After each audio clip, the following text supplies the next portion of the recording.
TF2 stream win. And look, I like TF2, but I actually genuinely believe that I would feel bad playing a game that's that abandoned, you know? Like, it's one thing if TF2 was just a finished game. I would respect that, but it doesn't feel finished. It feels abandoned, and that would just make me sad. But yeah, TF2 is a phenomenal game. It really is crazy how they've never done it better. There has never been a better class-based shooter, you know? Overwatch had like a blip, but now Overwatch culturally is known almost entirely for pornography. Like, TF2 remains like the gold standard, and it's like 15 years old. It's insane, you know? Too many characters in Overwatch. I think that adding more weapons to existing characters was a better way of handling it than adding more characters, I think. I wouldn't, Lily Creme. Apex Legends? Nah. I know about the worm brain thing. Every time somebody mentions it, I want to cover it less. Please, God. I think TF2 is complete. They solved the hero shooter game. No, there are still glaring problems with TF2 that should be fixed. Leaving aside the fact that you need to constantly, like, do bot purges, for one, there are, like, still legitimate balance issues. It's just that things, like, people have gotten so used to the balance issues that it's just, like, accepted as part of the game, you know? But, yeah, bots are an important part of the culture. Yeah. Basically, the story on that Denny's was it was closing, so they let local punk kids rent it out for a show. Funnily, there is now a trend of hardcore bands booking shows at operating Denny's locations. That's awesome. That's awesome, you know? Nothing feels quite as good as going into a restaurant or a shop that is closing down and knowing that the employees there don't give a shit anymore and you can just do whatever you want. Like, fully, if you go into a store that's being liquidated, you can go in and be like, hey, this thing that's normally $60, it says it's $10 now. I don't have $10. I have $2. Can I have it? And they'll be like, yeah. They don't care.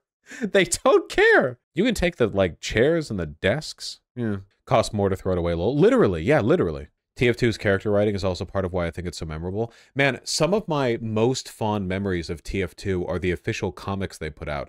Does anyone else feel like it's kind of odd how good those were? Like, those were anomalously good. The official comics they did on the antics of Manco and the Saxon Hale and the blah blah, and like the lore and everything that they never finished. Yeah. Again, abandoned. But like, holy shit, they're so good. Okay, I know this is going to get me in trouble, but I do unironically believe that part of the reason they're so good is because TF2 was made before progressive companies felt a need to prove how progressive they are all the time. I know because, like, a bunch of the side character, like, ancillary lore bullshit they've put out for Overwatch has been like, this guy's gay now. This is this person's backstory. This is this person's blah blah, rather than just embracing the, like, wacky, like, over the top, you know, like, again, Valve has always been a pretty progressive company. It's just like in the TF2 comics, they didn't feel like they needed to prove it. You know what I mean? You know what I mean, right? I hope this makes sense, because, like, it's not a matter of whether or not, like, it's progressive. It's that, like, shut the fuck up about it. Please. Like, Disco Elysium is maybe the best written video game ever made, and it does not, like, beat you over the head with, hey, just so you know, like, I'm you know, it just does what it's doing. Yeah, go woke, go broke, exactly. That's why Overwatch failed. It's not like, look at our special beans. Yeah, treating every character like an OC. You know, that's it. It's treating characters like OCs. Too many of the people behind the writing and the character development in these games, they fall prey to, like, okay, we have a big online culture of making an OC out of these characters, you know, not literally an OC, but like treating them like one. So then that gets taken and kind of like applied by the creators. And everything is like this. OC culture is kind of weird, TBH. Yeah. The modding scene of TF2 is thriving. If only I played mods. Remember when they announced Tracer was a lesbian and the entire community freaked out? Okay, again, I might get in trouble for this. Why are they so obsessed with that? Like, McCree gay, Tracer lesbian? Who the f cares? Genuinely, who the f cares? I'm actually asking, who cares?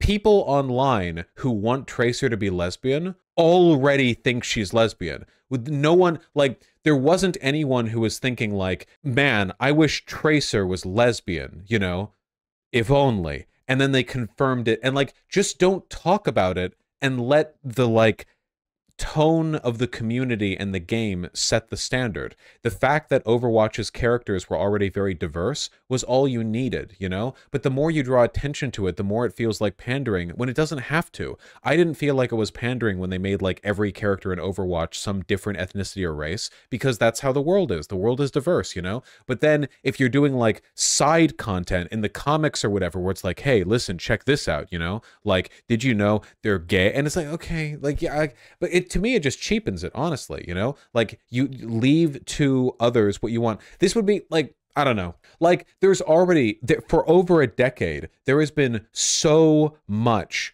like, fan material on Scout from TF2 being gay, of Medic from TF2 being gay, of Sniper of TF2 being gay, of Heavy of TF2 being gay, you know? Like, there are so, because TF2 is loved by so many people. There are so many people who do like, oh, they're gay for each other, whatever else, right? And like, Valve could easily put out a comic confirming one of them was gay. Do you think that would be a good idea? Do you think anyone would like that, including the people who already made fan material about those characters being gay? I don't think anybody would. I think everyone would at best roll their eyes, you know? The only time they ever did that idpol shit with TF2 was when they kept like talking about Pyro being a man or a woman, which, whatever, it's just like a bit. It's a bit, you know? It's not actually a thing. Medic X Heavy is very big online, yeah. You can do representation well or poorly, Lily Creme, you know? Blizzard has done that like insincere kind of like pandering stuff a good amount. It wasn't a comic. No, I know that. That's what I'm talking about, yeah. Where they released a Tracer comic confirming she was gay. And this comic was, by the way, really boring. Nobody cared about it. It only existed to confirm that Tracer was gay. Seriously, read the I'm not going over the whole thing. Like, you can read it, you know? And it's like, okay, they made this comic because they wanted to say she was gay and like confirm it with material, you know?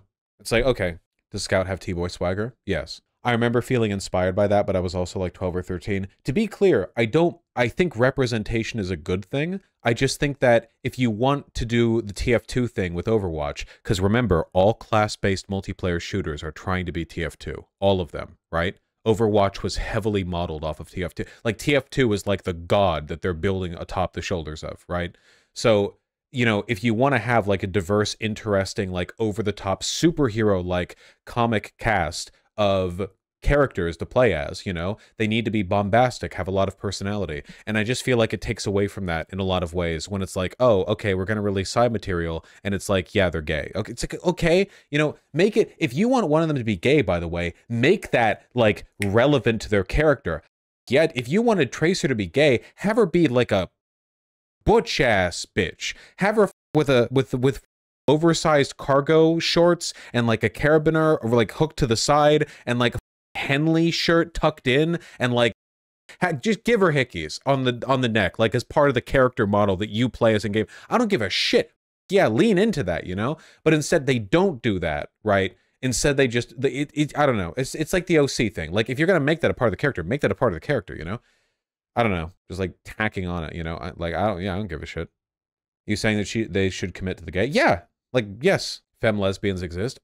Okay, sure, yeah. I didn't say they didn't. Vaush, that literally contradicts what you just said. Simultaneously, don't focus on it, but if you do, make it their whole character. What? Okay, I don't blame you for asking that, because I've talked about this more in the past, but it is complicated. Okay, if you're going to do it, don't do it in something that feels like a phony, tacked-on way. So you're trying to get... You're literally doing the Disney thing, where Disney every year is like, now, the first Disney movie with an out gay character, you know? It just feels tacked on and meaningless. Nobody gives a fuck about this comic. Nobody cares, right? These characters are supposed to be big and over the top. That's Winston Overwatch, a giant genius monkey in a robot suit, okay? So we're not trying to play it subtle here. So here you have Tracer, and Tracer's like doing a holiday thing, like no jokes, just like boring shit, like, oh, they're gay, great, whatever, you know? If you're gonna do an element of a character in an over-the-top, like, class-based shooter, make that the character. All of the personality traits and essential character elements of the TF2 cast are either incorporated into their general design or played heavily for comedy in ways that can't be a part of their design, because you can't really incorporate Scout being like a womanizer or a wannabe womanizer into the way he runs around really fast and double jumps, you know? Like, I'm just saying, if you're gonna do it, do it. And if you're not, don't, you know? Don't just like, hey, remember us? We're woke.